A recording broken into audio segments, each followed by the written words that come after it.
林百貨是台南文化資產，也有城市象徵意義。尤其每一檔辦理富城摩登大遊行的規模，更是一檔比一檔盛大，成為台南上有代表性的遊行。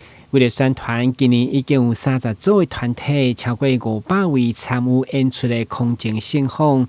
21號，市長吳惠tet甲林百貨董事長佇榮耀花市牛仔領隊，甲花樣蝴蝶結少女的造型陪同，則會為活動宣傳。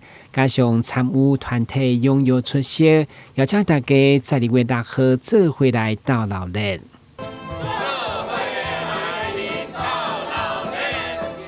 今年的遊行團隊呢，就是歷年來最多的，就有30團。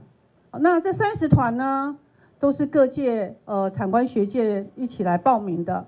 那我們的遊行總人數呢，在今年一定會超過500位以上。好，500位以上。那林百貨每次辦活動呢，都有一個使命啊，就是今年要超越去年，每一年都要比每一年更好。所以我相信，只要跟我們一起辦活動的團隊，一定都知道，我們辦的場地越來越大，那我們封的路就越來越多。好，所以呢，我想繼續辦府城摩登大遊行是林百貨團隊的使命。那我們永遠也會以這個使命為榮。所以林百貨不僅是一個百貨，它是台南文化的象徵，也是台南這個藝術的表徵。那平常時候都有很多來自各地的好朋友以及藝術工作者、藝文工作者非常喜歡林百貨的風格。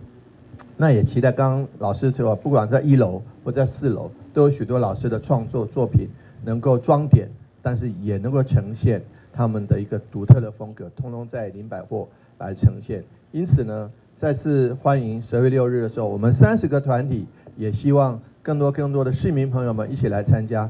活動期間，在林百貨4樓的藝文空間，嘛邀請藝術家李惠月用以1:2的比例來彰顯府城巷弄、大位甲節慶等生活景象，讓觀眾重新看見在台南生活溫度甲幸福感。台南新聞，阮吉採訪報道。